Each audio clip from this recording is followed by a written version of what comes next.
आपके subjective type questions में दो तरह के क्वेश्चंस होते हैं। एक लघु उत्तरीय प्रश्न होते हैं जिसका उत्तर जो है आपको शॉर्ट में देना होता है और ये 2 नंबर के आपके एग्जाम में पूछे जाते हैं। खास करके यदि मैं बिहार बोर्ड की बात करूं तो मैंने सारे क्वेश्चंस को जो है एक साथ लिया है, चाहे वो प्रीवियस ईयर क्वेश्चंस हो, एनसीईआरटी क्वेश्चंस हो या फिर संभावित कुछ ऐसे क्वेश्चंस हो जो आपके एग्जाम में आने की संभावना हो सकती है। उन सभी हेलो मेरे प्यारे विद्यार्थियों, की हालचाल। मैं हूं आपका बड़ा भाई धर्मवीर भारती। बच्चों, आज के इस वीडियो में मैं आपके लिए क्लास 10th केमिस्ट्री का चैप्टर 1 रासायनिक अभिक्रिया एवं समीकरण के सब्जेक्टिव क्वेश्चंस को जो है लेकर के आया हूं। बच्चों, आगे बढ़ने से पहले मैं आप लोगों को बता दूं कि मैंने रासायनिक अभिक्रिया एवं समीकरण का थ्योरी लेक्चर जो है वो पहले से ही करा रखा है। फिर मैंने इसके ऑब्जेक्टिव क्वेश्चंस को भी जो है वो करा रखा है। आज मैं सब्जेक्टिव क्वेश्चंस को लेकर के आया हूं। यदि आपने अभी तक उन दोनों वीडियो को नहीं देखा है तो आप जरूर जाकर के देखें। मैंने उसका एक प्लेलिस्ट भी जो है मैंने बना रखा है। आप चाहे तो प्लेलिस्ट में जाकर के उन सारे वीडियो को देख सकते हैं।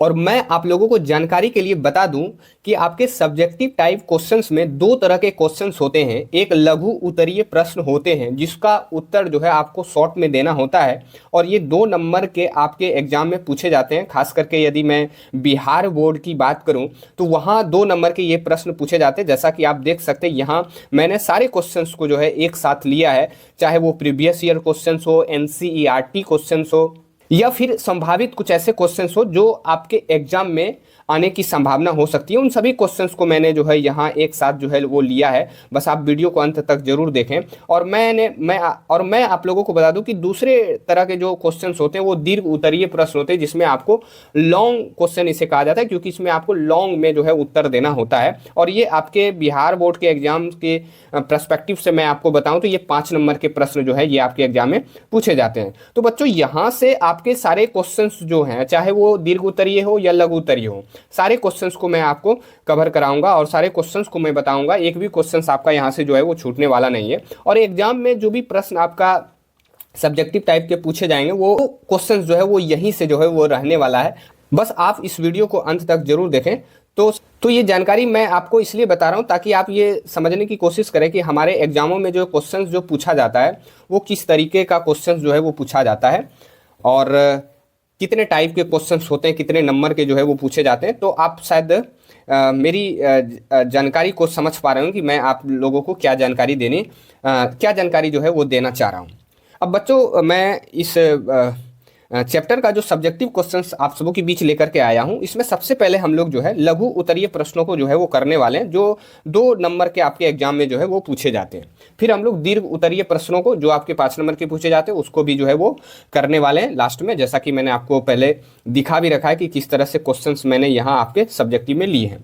तो इस तरह से आपकी जो ओवरऑल तैयारी इस चैप्टर की जो जिस प्रकार से होनी चाहिए वो मैंने पूरी तरह से जो है वो कराई। कि सबसे पहले मैंने इस चैप्टर का थ्योरी लेक्चर आपको कराया, फिर आपको ऑब्जेक्टिव टाइप के क्वेश्चंस कराया, प्रीवियस ईयर प्लस जो संभावित क्वेश्चन जो आपके एग्जाम में आ सकते हैं, और तीसरा सब्जेक्टिव टाइप के क्वेश्चन, उसमें भी मैंने दोनों तरह के प्रश्नों को कराया, चाहे वो लघु उत्तरीय हो चाहे वो दीर्घ उत्तरीय हो।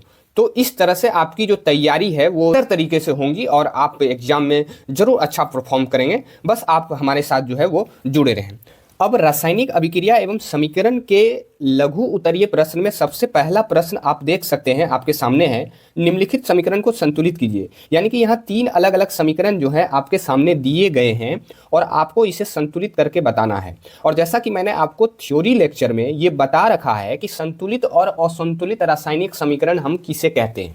तो सबसे पहले मैं आप लोगों को बताऊं तो संतुलित रासायनिक समीकरण उसे कहते हैं जिसमें अभिकारक और उत्पाद दोनों तरफ तत्वों में जो परमाणुओं की संख्या है यदि वो बराबर है तो इसका मतलब वो संतुलित रासायनिक समीकरण है। और यहाँ ये जो समीकरण आपके सामने दिया गया है ना, इसका मतलब इसमें तत्वों की परमाणुओं संख्या, तत्वों में जो परमाणु की संख्या है अभिकारक और उत्पाद की तरफ दोनों तरफ बराबर नहीं है। इसका मतलब ये असंतुलित है और इसे मुझे क्या करना पड़ेगा, संतुलित करना पड़ेगा। अब संतुलित करने के लिए मैंने तो आपको मस्त एकदम अच्छे से बताया था कि भाई किस तरीके से आपको संतुलित करना है।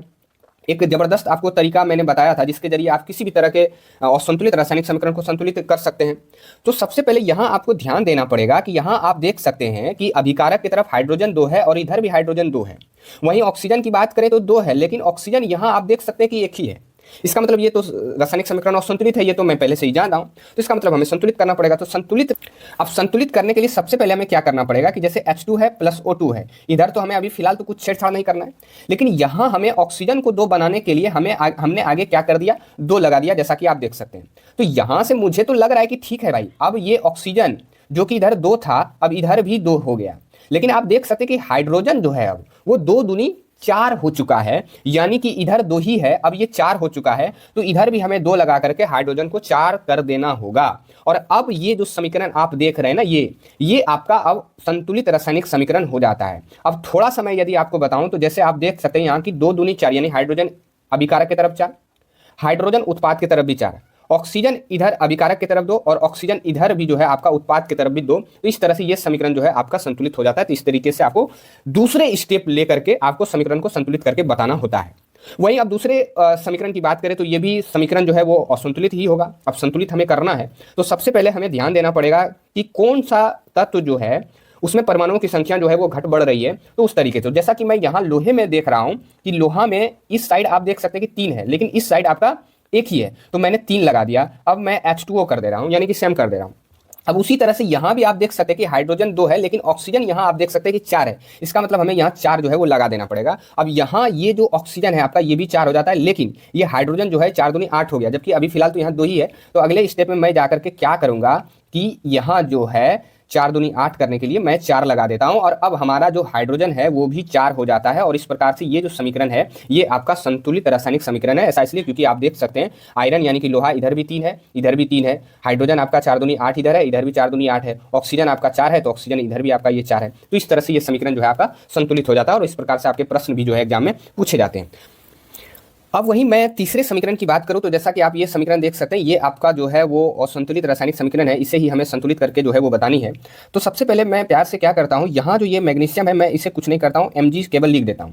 लेकिन यहाँ आप देख सकते ये जो आपका Cl है यानी कि क्लोराइड जो है, यहाँ आप देख सकते हैं कि इसके पास जो है वो 3 है इधर यानी कि उत्पाद की तरफ, और यहाँ आप देख सकते हैं कि 1 ही है। तो मुझे क्या करना पड़ेगा कि इसे मुझे जो है वो ठीक करने के लिए 3 लगा देना पड़ेगा, और इस तरह से मैं 3HCl लिखता हूँ। और फिर इधर सेम का चीज़ जो है मैं MgCl3 और प्लस H2 जो है वो लिख देता हूँ। लेकिन आपको ध्यान रखना है कि कई बार चीज़ें आपको जो है एक स्टेप में ना होकर के चीज़ें आपको बदलनी भी पड़ सकती है, जैसा कि यहाँ आपको गौर करना है। चाहता तो मैं डायरेक्ट भी करके बता सकता था, लेकिन मैं स्टेप वाइज कर रहा हूँ, और कहाँ क्या गलतियाँ हो सकती है वो सावधानी बरत करके आपको असंतुलित रासायनिक समीकरण को संतुलित करना है। जैसा कि आप देख सकते हैं कि HCl जो यहाँ है, ठीक है भाई, ये जो आपका क्लोरीन था ये अब जो है 3 फिलहाल तो मुझे दिख रहा है, इधर अभिकारक की तरफ और उत्पाद की तरफ भी। लेकिन H जो इधर है, इधर आप देख सकते हैं कि ये 1 इधर 3 है, और इधर आप देख सकते हैं कि 2 ही है, और मैं किसी भी प्रकार का कोई अंक भी यहाँ नहीं लगा सकता हूँ जिससे ये इधर 3 हो जाए। तो इसके लिए मुझे क्या करना पड़ेगा कि यहाँ का जो ये अंक है ना, इसे ही हमें ठीक करना पड़ेगा, और यहाँ 3 के बजाय मैं यदि 6 लगा दूँ तो ये चीज़ें ठीक हो सकती है। कैसे हो सकती है, जैसा कि मैं आपको बता देता हूँ इधर करके। जैसे कि मैं साफ सुथरे से इधर यहाँ करता हूँ इसी स्टेप को कि Mg मैंने सेम पहले लिया, ठीक है, फिर 3 की जगह मैं 6HCl जो है वो लगा देता हूँ, और फिर तीर का जो निशान है MgCl3 है, तो ये मैं सेम करता हूँ, और फिर प्लस में आपका H2 है। तो आप देख सकते हैं कि सबसे पहले यहाँ जो है क्लोराइड जो है, यानी कि ये तो 6 हो गया, और इधर तो 3 ही है, तो सबसे पहले तो मुझे भी यहाँ 6 करना पड़ेगा, और ये हाइड्रोजन भी हमारे यहाँ 6 करना पड़ेगा। तो सबसे पहले मैं एक स्टेप और लेता हूँ, और फिर 6HCl जो है हमारा, और फिर मैं इसे जो है 6 करने के लिए यहाँ फिलहाल मैं 3 लगाता हूँ, और सॉरी 2 लगाना पड़ेगा, 2 लगाऊँ Mg और Cl3, और फिर प्लस हमें 3H2 लगा देता हूँ। तो अब आप देख सकते हैं कि ये जो आपका हाइड्रोजन है ये फिलहाल आपको संतुलित होता हुआ दिखाई पड़ेगा, क्योंकि इधर भी 6 है तो इधर भी 6 हो गया, और ये आपका क्लोराइड जो है ये भी फिलहाल 6 ही दिख रहा है, और यहाँ से ये भी जो है वो 3 दूनी 6 दिखाई दे रहा है। लेकिन ये जो Mg है यानी कि मैग्नीशियम है, ये आपका इधर अब 2 हो जाता है, और इधर आप देख सकते हैं कि 2 ही है, तो मैं आगे इधर इसका 2 लगा देता हूँ, और इस प्रकार से ये जो समीकरण आप देख रहे हैं ना, ये आपका संतुलित रासायनिक समीकरण जो है वो हो जाता है।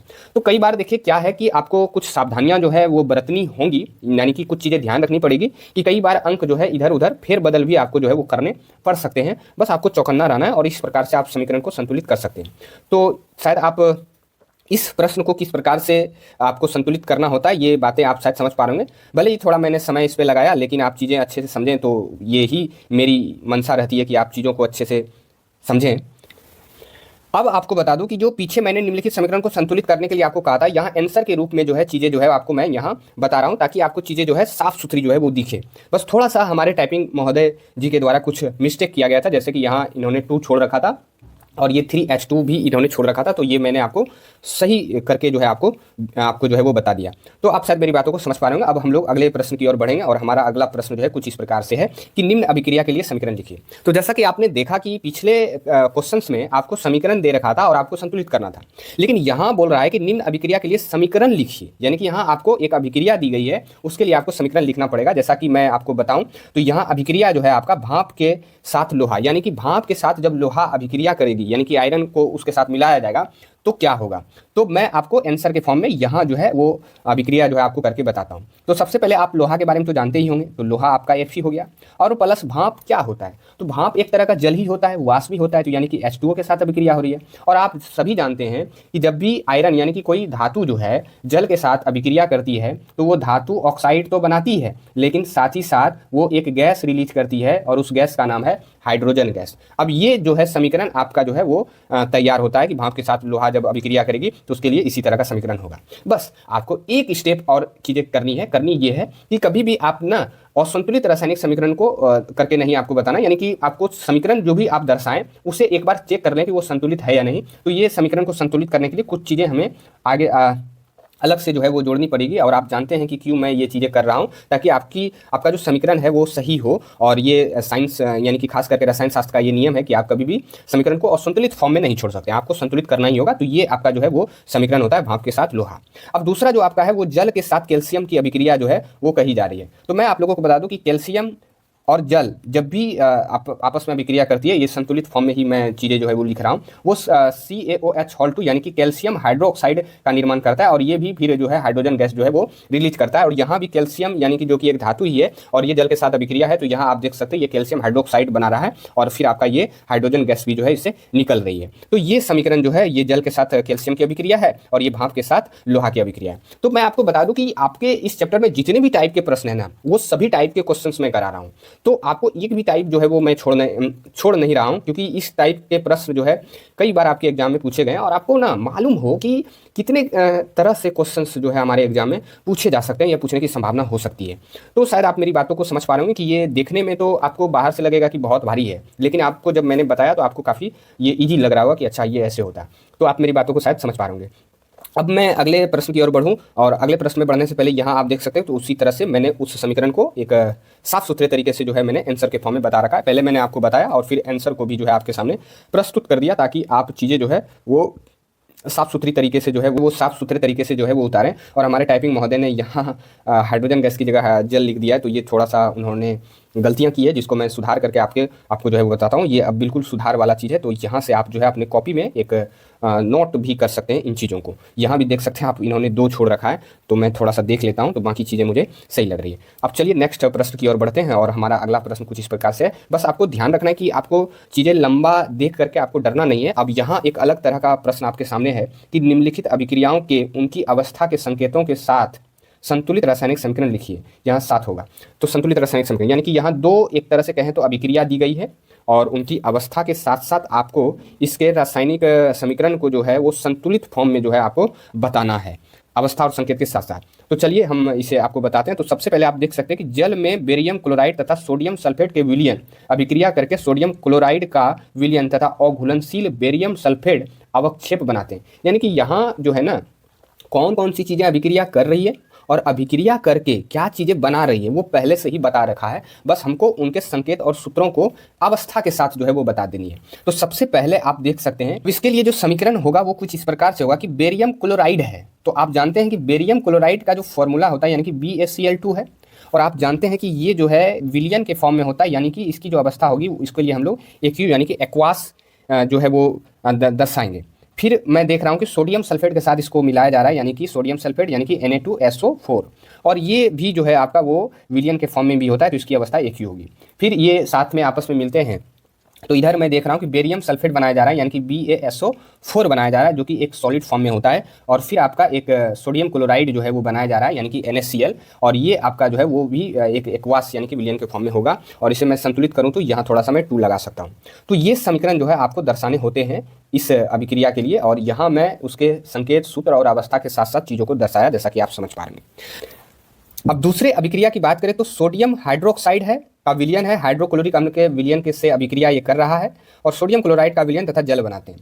तो इसका जो समीकरण होगा वो कुछ इस प्रकार से होगा कि सोडियम हाइड्रोक्साइड, जैसा कि आप जानते हैं सोडियम हाइड्रोक्साइड NaOH, जो कि एक विलयन है, तो इसके लिए एक्यू जो है अवस्था होगी। और फिर हाइड्रोक्लोरिक अम्ल यानी कि HCl, और इसकी भी अवस्था जो है वो एक ही होगी। और ये साथ में जब आपस में मिलेंगे तो यहाँ ये NaCl बना रहा है, जो कि एक्यू यानी कि विलयन के फॉर्म में ही होगा, और फिर आपका जो है वो जल बनाएगा। और जल आप जानते हैं कि ये एक लिक्विड होता है, तो इसके लिए L प्रयोग करेंगे। तो इसका जो समीकरण होगा आपका रासायनिक कुछ इस तरह से होगा। तो ये चीज़ें जो है आपको जो है इस तरह से एग्जाम में बतानी होगी। अब इस तरह के प्रश्नों को आपको एग्जाम में करना क्या है कि 3 नंबर लगाना है, और आंसर लिख करके A लिख करके इसका ये समीकरण दर्शा देना है, और B लिख करके ये समीकरण दर्शा देना है, और इससे आपको 2 नंबर जो है वो मिलेंगे। तो आप शायद मेरी बातों को समझ पा रहे होंगे कि किस तरह से आपको इस तरह के समीकरणों को बनाना है और हैंडल करना है। अब चलिए अगले प्रश्न की ओर बढ़ते हैं, और हमारा अगला प्रश्न है कि निम्न अभिक्रिया के लिए संतुलित रासायनिक समीकरण लिखिए। यानी कि यहाँ एक अभिक्रिया दी गई है और आपको संतुलित रासायनिक समीकरण लिखना है। तो इसे मैं अब फटाक से बताता हूँ, क्योंकि आप जान रहे हैं, और आपसे एक निवेदन है कि आप चाहे तो पहले आप कोशिश करके आप खुद पहले बनाएं।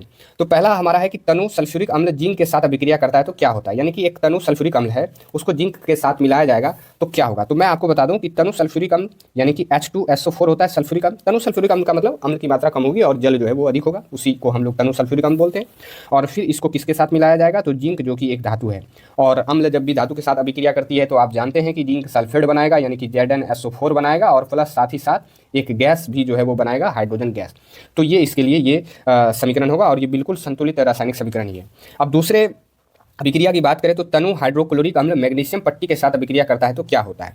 तो तनु हाइड्रोक्लोरिक अम्ल यानी कि HCl मैं संतुलित के साथ चीज़ें बता रहा हूँ, और मैग्नीशियम की पट्टी यानी कि Mg, और ये MgCl2 बनाएगा, यानी मैग्नीशियम क्लोराइड बनाएगा, और प्लस ये भी हाइड्रोजन गैस जो है वो रिलीज करेगा। तो ये समीकरण जो है आपका संतुलित रासायनिक समीकरण है इस अभिक्रिया के लिए। तो शायद आप मेरी बातों को समझ पा रहे होंगे, और इसी को मैं यहाँ आंसर के फॉर्म में जो है आपको बता दिया। आप चाहे तो इन चीज़ों को नोट भी कर सकते हैं। तो आप शायद मेरी बातों को समझ पा रहे होंगे। अब चलिए नेक्स्ट प्रश्न की ओर बढ़ते हैं, और हमारा नेक्स्ट प्रश्न भी कुछ इसी प्रकार का है कि निम्न अभिक्रिया के लिए संतुलित रासायनिक समीकरण लिखिए। तो यहाँ आपका है सोडियम सल्फेट है और बेरियम क्लोराइड के साथ अभिक्रिया कर रहा है। वाह वाह। तो चलिए अब इसे मैं आपको बताता हूँ कि भाई सोडियम सल्फेट यानी कि Na2SO4 हो गया, Na2SO4, और ये किसके साथ अभिक्रिया कर रहा है भाई, बेरियम क्लोराइड के साथ कर रहा है। अच्छा, बेरियम क्लोराइड BaCl2 के साथ, और फिर ये क्या बनाएगा भाई, तो BaSO4 यानी कि बेरियम सल्फेट बनाएगा, और फिर एक नमक बनाएगा, NaCl बनाएगा, सोडियम क्लोराइड।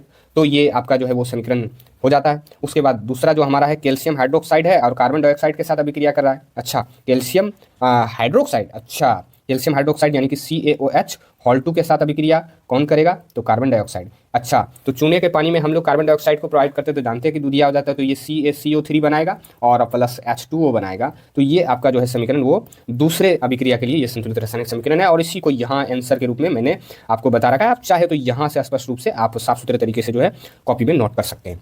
तो शायद आप मेरी बातों को समझ पाएंगे। अब हम लोग अगले प्रश्न की ओर बढ़ते हैं। अच्छा, देख सकते हैं कि आपको जितने भी टाइप के इस प्रकार के प्रश्न होते हैं जिनमें बच्चों को काफ़ी दिक्कतें आती है, उन सभी प्रश्नों को मैंने पहले ही लिया है, फिर बाद में आपको बहुत सारे इजी क्वेश्चंस भी मिलेंगे। यहाँ है निम्न अभिक्रिया के लिए संतुलित रासायनिक समीकरण लिखिए। यानी कि ये अभिक्रिया दी गई है, यानी कि जिंक है तो मैं जिंक लिख देता हूँ, और इसके लिए बस हमको संतुलित रासायनिक समीकरण लिखनी है, तो ये ध्यान रखना है। फिर सिल्वर नाइट्रेट है तो सिल्वर नाइट्रेट यानी कि AgNO3 होगा, और आगे आप देख सकते हैं कि जिंक नाइट्रेट जो है वो बनाएगा, तो जिंक नाइट्रेट का जो फॉर्मूला होता है ZnNO3 और प्लस सिल्वर है तो Ag हो जाएगा।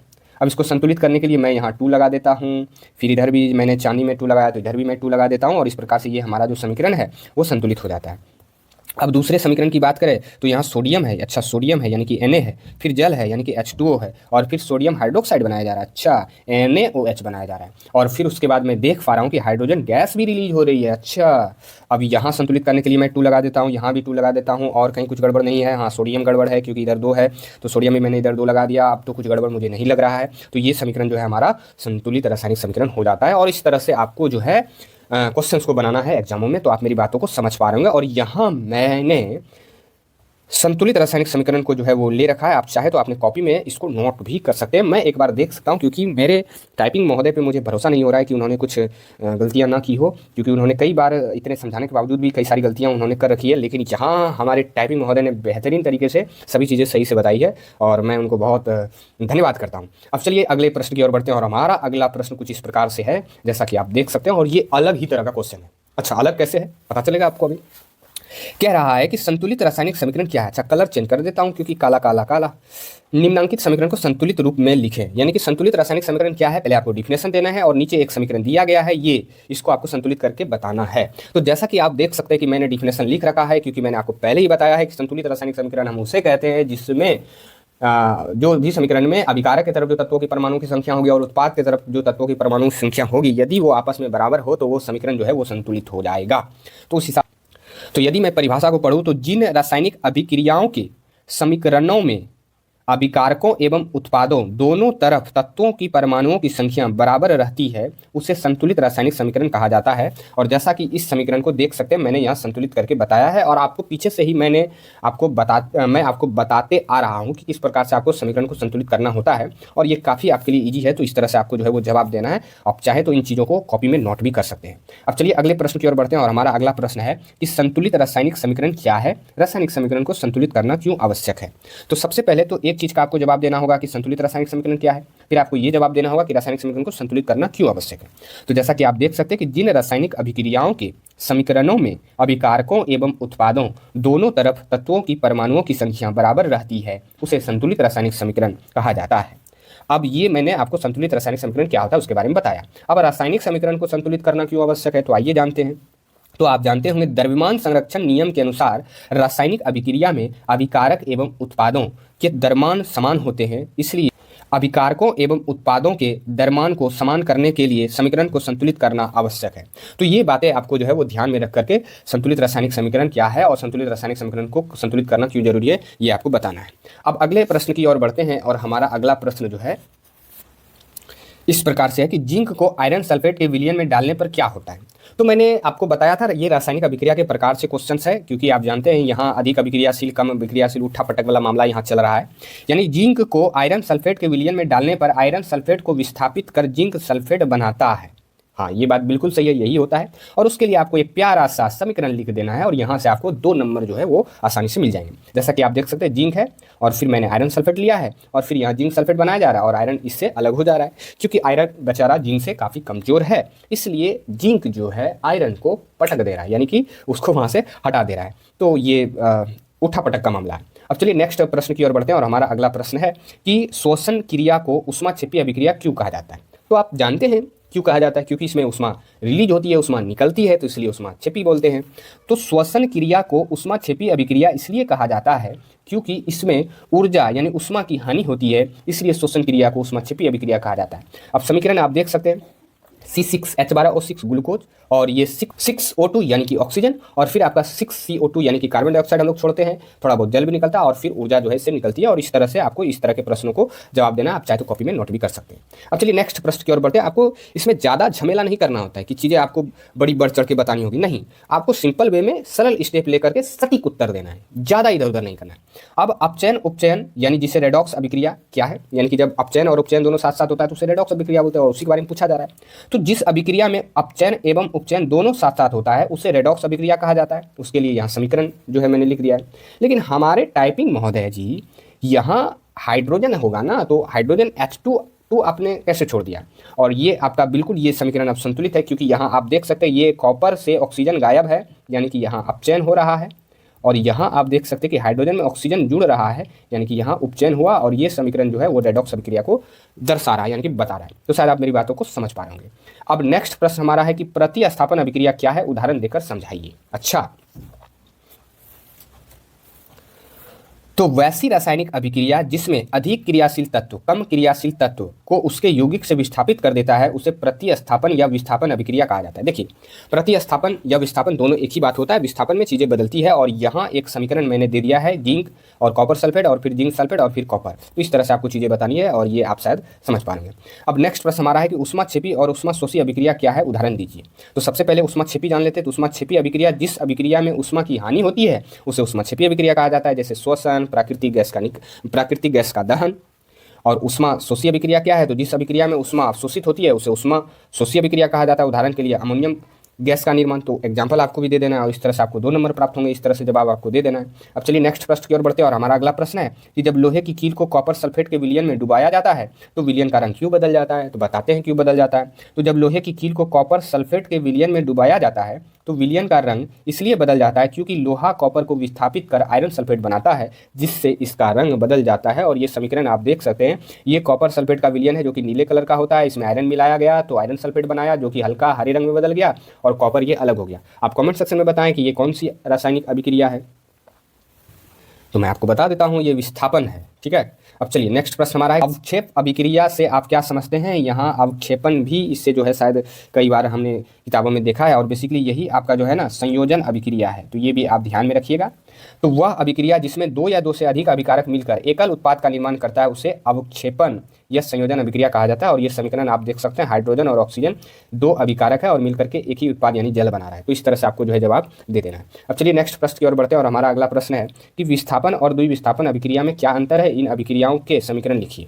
तो पहले मैं आपको विस्थापन के बारे में बता देता हूँ कि विस्थापन अभिक्रिया, और इस तरह से आपको छोटे से टॉपिक्स बना करके आपको एग्जाम में लिखना है कि वैसी रासायनिक अभिक्रिया जिसमें अधिक क्रियाशील तत्व कम क्रियाशील तत्व को उसके यौगिक से विस्थापित कर देता है उसे हम विस्थापन अभिक्रिया कहते हैं। जैसे कि यहाँ समीकरण आप देख सकते हैं, आयरन है, कॉपर सल्फेट है और फिर कॉपर को विस्थापित कर दे रहा है, आयरन सल्फेट बना रहा है और फिर कॉपर।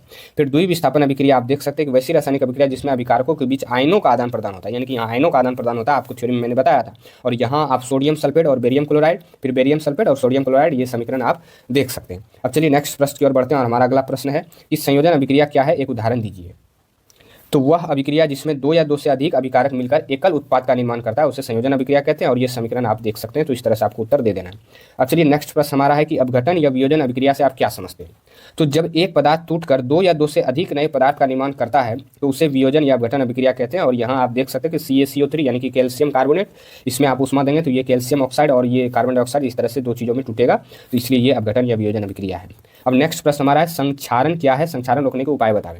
तो संक्षारण वह रासायनिक अभिक्रिया है जिसमें धातुएं वायु एवं नमी से अभिक्रिया कर अपने ऊपर अवांछनीय पदार्थ का निर्माण करता है जिससे उनकी सतह खराब होती है और उनकी मजबूती कम होती है। जैसे आप जानते हैं कि लोहे वगैरह में इसी तरह से चीज़ें जब होती है तो वो उसकी मजबूती जो है वो कम हो जाती है और वो ख़राब हो जाता है। और इससे संक्षारण से सुरक्षा करने के लिए आप पेंट कर सकते हैं, जैसा कि आप घरों में लोहे के दरवाजे वगैरह को आप पेंट करते हुए देखते हैं, आप तेल लगा करके भी संक्षारण से चीज़ों को बचा सकते हैं। अब चलिए नेक्स्ट प्रश्न हमारा है कि निम्नांकित अभिक्रिया में उपचयित तथा अपचयित होने वाले पदार्थों की पहचान कीजिए। अच्छा, यहाँ आपको जो है उपचयित और अपचयित पदार्थों की जो है वो पहचान करनी है। तो आप देख सकते हैं कि ये जो प्रथम समीकरण है आपका ना, इसमें आप देख सकते हैं कि ये जो सोडियम है ना, ये सोडियम, यहाँ आप देख सकते हैं कि इसमें जो है ऑक्सीजन यानी कि सल्फर और ऑक्सीजन इसके साथ जो है वो जुड़ रहा है।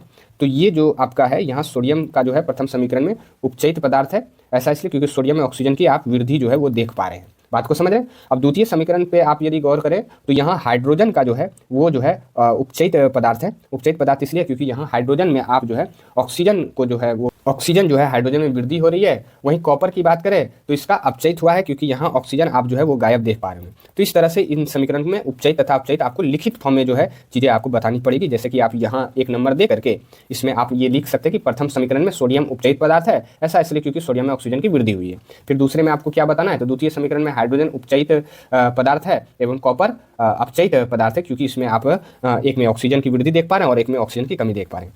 शायद हमारे टाइपिंग महोदय ने इनका उत्तर आपके सामने यहाँ कुछ इस प्रकार से जो है वो दे भी रखा है। तो आप यहाँ से चाहे तो चीज़ों को नोट कर सकते हैं, ये आप देख सकते हैं। ठीक है, तो यहाँ से आप चीज़ें जो है वो देख सकते हैं। वही बातें जो है मैंने पीछे जो आपको बताई वही इन्होंने यहाँ नोट डाउन जो है वो कर रखा है और इस तरह से आपको जवाब देना होता है। अब चलिए नेक्स्ट और लघु उत्तरीय का ये आखिरी प्रश्न हमारा कि विकृत गंधिता का क्या अर्थ है, 100 उदाहरण लिखें। तो वसा युक्त और तेलीय खाद्य सामग्री वायु के संपर्क में आने पर उपचयित हो जाती है, जिससे उनके स्वाद और गंध में परिवर्तन हो जाता है। और इसका एग्जाम्पल आप उदाहरण के तौर पे भोजन का खराब होना दे सकते हैं। तो आपको ये हमारा प्रयास किस प्रकार से लग रहा है, आप इसके बारे में कमेंट सेक्शन में जरूर इसके बारे में आप अपनी राय रखिएगा। और यहाँ हम देख पा रहे हैं कि एक प्रश्न और भी हमारा है, दो तीन प्रश्न और भी हमारा है। मुझे लगा कि ये लास्ट प्रश्न ही होगा, लेकिन यहाँ देख पा रहे हैं कि लोहे को जंग से बचाने के 2 उपाय बतावे। तो लोहे को जंग से बचाने के 2 उपाय निम्नलिखित हैं, निम्नलिखित इस प्रकार हैं। इस तरह से आपको पहले लिखना है और फिर जिंक लेपित करके और ग्रीज लगा करके इस तरह से आप लोहे को जंग से बचा सकते हैं। वहीं नेक्स्ट प्रश्न की बात करें तो भोजन को दुर्गंधित होने से रोकने के लिए क्या क्या उपाय किया जा सकता है। तो भोजन को दुर्गंधित होने से रोकने के लिए कुछ उपाय निम्नलिखित हैं। तो भोजन को वायुरोधी बर्तनों में रखें और भोजन को फ्रिज जैसी ठंडी जगहों पर भी आप रख करके भोजन को दुर्गंधित यानी कि एक तरह से कहे तो खराब होने से बचा सकते हैं। अब चलिए नेक्स्ट प्रश्न हमारा है कि खाद्य पदार्थों में विकृत गंधिता कैसे होती है, यानी कि खाद्य पदार्थ जो है वो खराब कैसे होते हैं। तो खाद्य पदार्थों में विकृत यानी गंदापन तब होता है जब वे हवा, नमी या सूक्ष्म जीवों के संपर्क में आकर रासायनिक अभिक्रिया करते हैं। इससे भोजन का स्वाद, गंध और रंग बदल जाता है, जिससे हम लोग विकृत गंधिता जो है वो कहते हैं, या खाद्य विकृति भी इसे जो है वो कहा जाता है। तो इस तरह से आप जो है प्रश्नों का जवाब जो है वो दे सकते हैं। तो यहाँ से हमारा जो है वो लघु उत्तरीय प्रश्न जो है वो समाप्त होता है। अब हम लोग दीर्घ उत्तरीय प्रश्नों की ओर बढ़ते हैं और हमारे दीर्घ उत्तरीय प्रश्न में आप देख सकते हैं कि शायद 3 ही प्रश्न आपको जो है वो दिखाई पड़ेगा, क्योंकि 2 ही प्रश्न है आपका। और यहाँ से आपके एग्जाम में कई बार जो है वो प्रश्न पूछते हैं और मैं आपको बता दूं कि ये 5 नंबर के प्रश्न जो है आपके एग्जाम में पूछे जाते हैं। तो इसमें सबसे पहला प्रश्न आप देख सकते हैं कि रासायनिक समीकरण क्या है, निम्नांकित समीकरण से कौन सी सूचनाएं प्राप्त होती है। वाह, प्रश्न तो काफ़ी हमें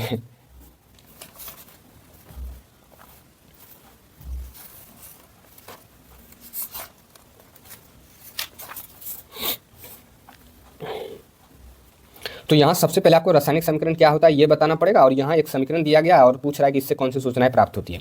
तो जैसा कि आप देख सकते हैं कि किसी रासायनिक अभिक्रिया को रसायनों के प्रतीकों या सूत्रों के रूप में निरूपित करना रासायनिक समीकरण कहलाता है। तो रासायनिक समीकरण का हमने डिफिनेशन दे दिया। अब निम्नांकित समीकरण से प्राप्त होने वाली कुछ सूचनाएं निम्न है, यानी कि इधर जो है वो बताया गया है। और आप इस तरह से यदि जवाब लिखे तो आपका 1 पेज में जो है वो उत्तर जो है वो पूरा होगा। और ये 3 तरह की सूचनाओं के बारे में यहाँ बताया गया है कि अभिकारक एवं उत्पाद। तो पहला जो है यहाँ ये स्पष्ट हो पा रहा है इस समीकरण से कि अभिकारक में कौन कौन से तत्व भाग ले रहे हैं और उत्पाद में कौन कौन से तत्व भाग ले रहे हैं। तो सबसे इंपॉर्टेंट बात, समीकरण से पहली सूचनाएं जो वो प्राप्त हो रही है वो अभिकारक एवं उत्पाद, यानी कि समीकरण में दाहिनी और SO3 यानी कि सल्फर डाइऑक्साइड लिखा है जो उत्पाद, और बाईं और सल्फर ऑक्साइड और ऑक्सीजन है जो अभिकारक हैं। इससे पता चलता है कि अभिक्रिया में कौन कौन से पदार्थ शामिल हैं। बहुत अच्छा।